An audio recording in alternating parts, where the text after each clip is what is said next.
Once upon a time, in the divine Mount Kailash, a sage meditated so sincerely for many years, seeking Lord Shiva's sight and blessings.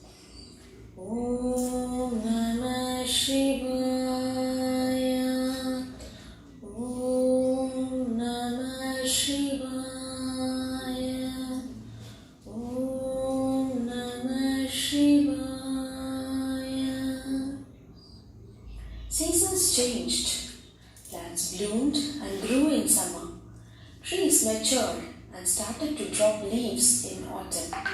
Plants and animals were resting in winter. New seeds sprouted and saplings started to grow in spring. Everything on Mother Earth changed. Everything. But the devotion of sage Bringi towards Lord Shiva never changed. Bringi was an ardent devotee of Lord Shiva, and he doesn't utter any other god's name in his mouth, nor does he think about any other gods and goddesses. When sage Bringi was meditating, many things happened in the universe, including Lord Shiva and Devi Parvati's marriage, which sage Bringi was totally ignorant of. Impressed with the devotion of sage Bringi, Goddess Parvati asked Lord Shiva to reach sage Bringi and shower his abundant blessings on the sage. So Lord Shiva decided to visit sage Bringi along with Goddess Parvati. Lord Shiva and Devi Parvati reached the place in Mount Kailash where Bringi was meditating in Vrikshasana pose. Unaware of Lord Shiva's and Devi Parvati's presence in front of him, the sage was chanting, Om Namo Bhagavate Rudraya. Dear Bringi, slowly open your eyes and come out of your indefinite meditation, for we are here to see you, told Lord Shiva to Bringi. Bringi opened his eyes and was not able to believe what he could see. Standing in front of him was his own kind Lord Shiva, whom he yearned to see for so many years. Bringi immediately prostrated in front of Lord Shiva. Gleaming with pride, Lord Shiva and Devi Parvati showered their abundant blessings on the sage. Bringi wished to pay his respects to Lord Shiva, to which Lord Shiva accepted. Bringi, however, was so focused on Lord Shiva that he had no desire to go around Devi Parvati and seek her blessings too. Guessing his intentions, Lord Shiva said, Bringi, I know you are my ardent devotee, but now that I married Parvati, you cannot just go around me alone. You have to go around Devi Parvati too. We are two halves of the same truth. I advise you to seek her divine blessings too. And Devi Parvati sat on Shiva's lap, making it difficult for Bringi to go around Shiva alone. But Bringi was so determined, he said,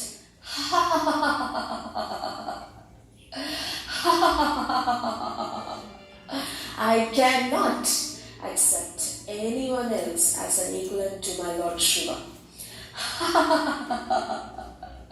Devi Parvati, you might have married Lord Shiva, but you cannot expect me to pray you. Look at what I'm going to do. Buzz, buzz, buzz.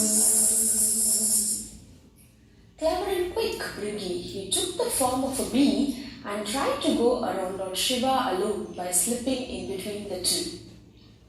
Enraged by the act of Bringi, Devi Parvati said, You might wish to worship only your Lord Shiva, but now that we are married, we are inseparable. He is Shiva, I am Shivani. He is Baba, I am Bhavani. He is Shankar, and I am Shankari. You cannot separate us. Devi Parvati stood up from Lord Shiva's lap, and her eyes started to rage with fire. She banged her Trishul on the calm and peaceful land of Mount Kailash and began her Tandavam.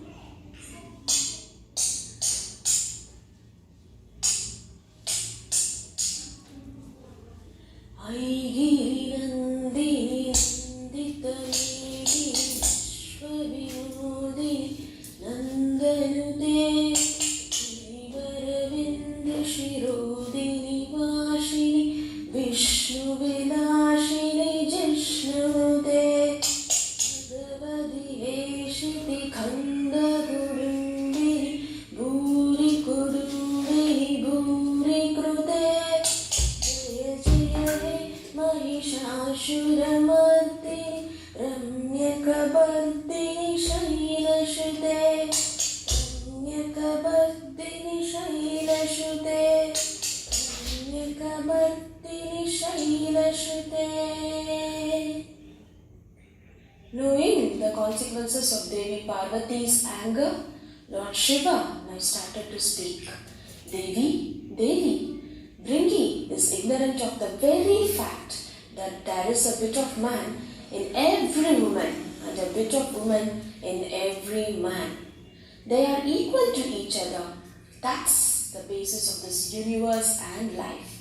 Let us show him the ultimate truth of Purusha and Prakriti so he understands it.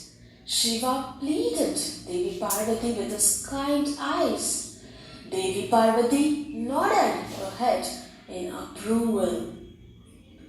The next moment, there were thunders and lightnings in the heaven.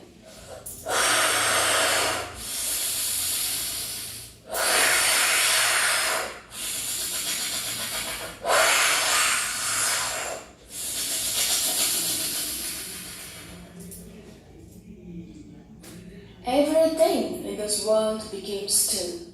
From the waves of the greatest oceans to the movements of the smallest worm, everything stood still. Bringi could have never expected what he is going to see now. When his vision was clear, what he saw in front of his eyes was a scene no one in this world.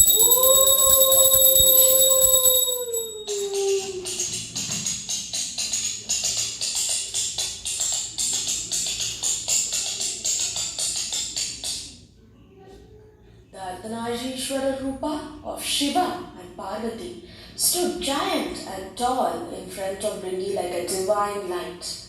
Ardhanarishwar Rupam, or the Lord who is half woman, stood in front of him. The Ardhanarishwar Rupa had the male half on the right side, wearing the traits of Lord Shiva, adorning a beautiful crescent, and the female half on the left side, wearing the traits of Parvati with bangles and flowers. The entire universe, along with many gods and goddesses of the heaven, was wonder-struck with this sight of Ardhanarishwara Rupa.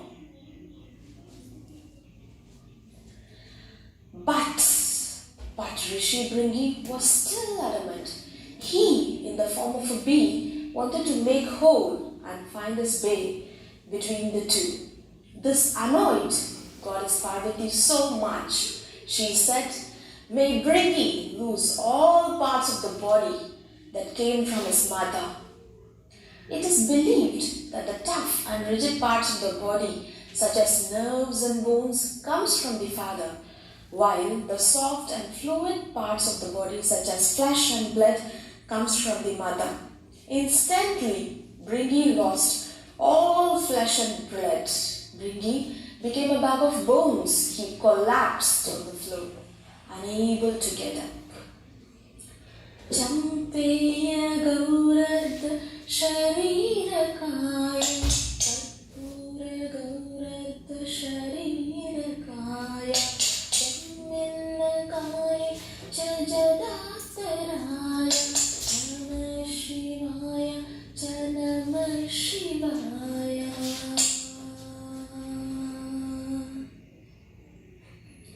Only when he was a bag of bones did Bringi realize his folly. What a great message that Shiva and Shakti conveyed through Bringi.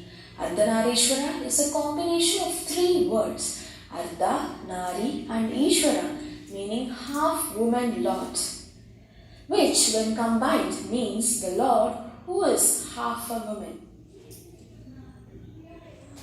Shiva and Shakti make up the whole. There is a bit of man in every woman and a bit of woman in every man. One cannot exist without the other. They are equal.